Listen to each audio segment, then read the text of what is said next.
let's go. All right. Yes.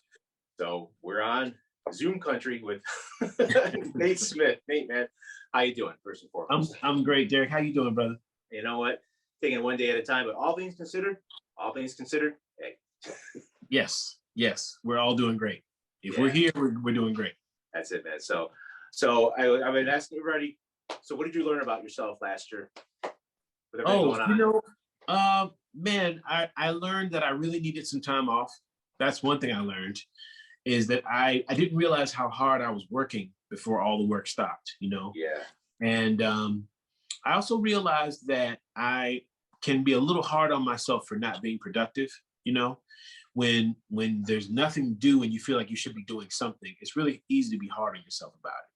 So I've learned to soften, to be a little softer on myself with that drive thing. That can be a real thing.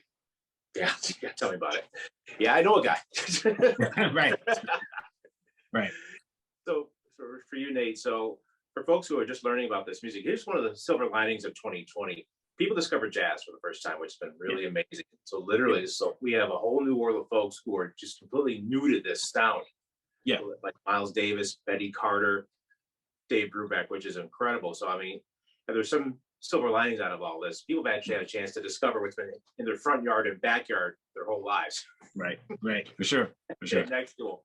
Yeah. So for that being said, for you though, I mean, you've had a chance to for the first time decompress. You and the drum kit, work out some things. Right.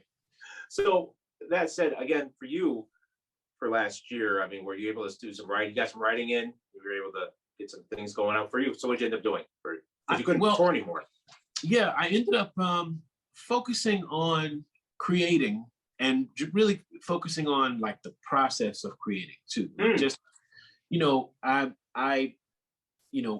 when I was before everything shut down and everything was moving really fast, you have to sort of create things fast, or you're thinking that you do. I got to make something. I've got this window of time between this tour and this tour, so I'm going to work on this project, right? And I just kind of slowed that process down and kind of elongated it and gave myself a lot of time to come up with ideas, think about them, let them sit somewhere, come back to them, revisit them, see if they were still as strong as I thought they were initially. Right. I think it has, what I hope it has done for my creative process, made me a lot more patient with it. And I think that's the one thing, man, I think that this whole year has taught everyone is we've had to be patient. We've had to be patient in all things, but I did, I before, in October of 2019, I recorded all the music that would become the Light and Shadow record. Right. And in June and July of that year, I was recording all the music that would become this new Kinfolk record. So I had a bunch of stuff in the can before the pandemic hit. Right. So I spent the last few months, basically since, maybe Christmas of 2020 to now, fine-tuning the Kinfolk record. And so that's what I've been working on mostly. Yeah. Speaking of which, Nate Smith. Nate, we were last January. Were you there for the Jazz Congress thing for Betty Carter? I wasn't there this past January. No, I missed it, unfortunately. For last year, yeah. So I was trying to think. I remember Greg was there. The gang was there. So tell me about your experience with Miss BC and what does she teach you and her legacy? Oh man, we might not have enough time, but she's just such a huge figure, man. And I didn't get to make enough music with her. I met her in 1996. Okay. And she invited me to Jazz Ahead that year, which I think was the second year of Jazz Ahead's existence. And the first thing that I noticed when I got there, it was my first time coming from Chesapeake, Virginia, and kind of coming from a small town. It was my first time seeing musicians my age playing at such a high level. And the thing that Betty did as soon as she walked in the room is she brought the absolute best out of everybody in the room. You wanted to play better for Betty. You know what I mean? When she was near you, when she came close to you, when she started scatting and trading with you, you were giving your best to Betty because she was always giving it up. Betty never did it at 50%. She always came hard, and Yeah, that's the biggest lesson. Yeah, that's the biggest lesson. Never hold back. That was the thing I learned from Betty. And she also taught me a lot about the band leader side man relationship. You know, Talk about it for a moment, because that gets lost in yes. the world we live in now. Oh man, it was so clear that Betty was absolutely in charge on stage. You know what I mean? Like we were all of our eyes were fixed on her. She was giving cues. She was dancing the tempo, and she would always say, "Watch me for the tempo, because I'll give it to you in the way I move." You know, and she knew exactly where she was in the form all the time. Even when she sang, when she would stretch the form or sing over the bar, she always knew where she was. And I just, learned so much about listening and paying attention. I kind of think it must have been like that playing with Prince or James Brown or somebody where you watch the band leaders conducting the show all the time. I really feel that way about Betty. I feel like it was a really invaluable experience, like working with her. You think about Betty Carter, because I came to her late, very late in her career, on that time, 96, 97. Yeah. And she already made her statements, but talking to you, talking to Greg, Benny Green, Jerry Allen, just that she created leaders, and she was looking to create a leader. I mean, that's the impression I got, but how about for you? No, the same, man, the same. And I think the reason that she was so, strict and direct about what she wanted, she knew we were listening. She knew her side men were paying attention. And she knew that, and she would always tell us, she would say, when it's your time to lead a band, like this, you can't hold back. Again, it always came back to that. You can't hold back on what it is. You have to be absolutely 100% clear on the things you want. And you can't help but have that rub off on you, man. She was just, she was just so exciting. And she knew, I think with Jazz Ahead in particular, she knew that she was kind of grooming the superstars of the next generation, Right. And so that's why she was so intense on stage, because she knew we were paying attention. So this isn't really a family show. Yeah. So Betty, she was, because someone says, think of a football coach who some days you love, some days you hate it, but you always knew they were trying to get the best out of you. She pushed that button. Yes, she did. She knew how to push those buttons too. I remember one of my stories with Betty was my first time playing the Blue Note. One of the first experiences I had playing the Blue Note. She was playing Every Time We Say Goodbye, right? Super slow, like Betty Carter tempo, like, ooh. And and tappy slow. That is, oh man, you see the sun rise and set slow. That's how you see the seasons change.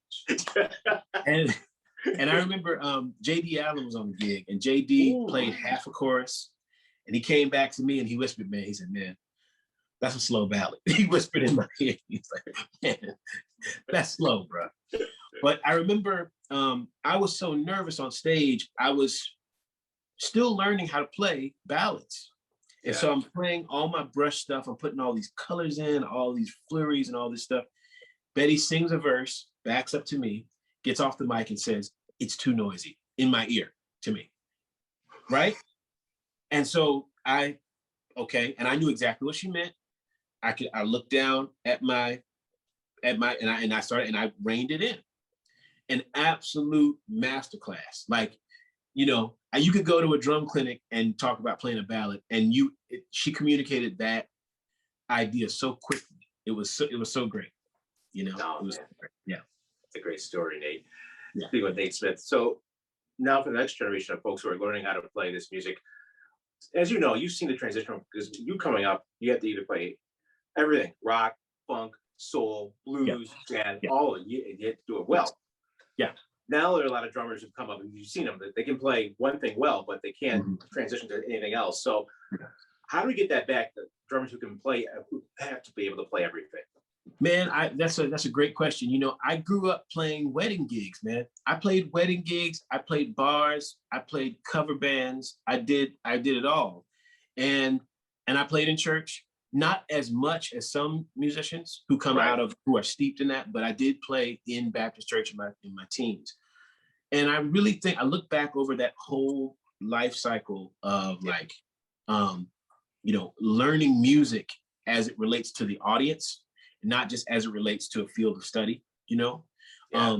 Playing music for people is the only way to learn how to play music, I believe, you know. Can you break that down for a little bit, Nate? I know a lot of great musicians who are really amazing at practicing. Like they're great at practicing. You know, nobody can touch them when it comes to shedding, when it comes to being in the practice room, when it comes to like videotaping themselves practice, talking about practicing. I know there are so many musicians who are great at that.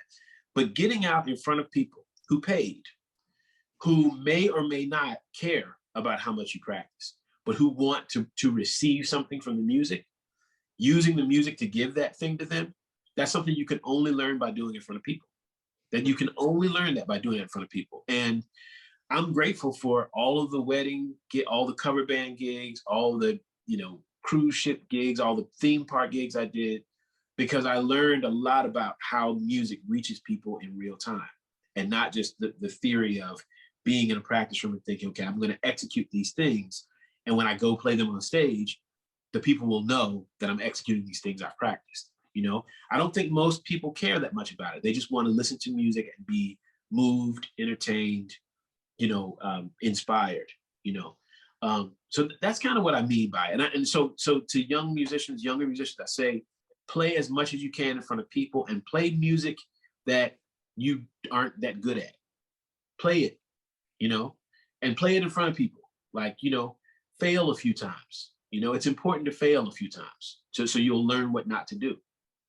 Do you think, I don't want to say conservatory training, but a lot of students are afraid to do just that, fail, because they've been so programmed that if I fail, that's it. It's going to be the end of my career and I can't play ever again. Because now, what you didn't have coming up, now this other generation has, they have that, it's going to be stuck on YouTube forever.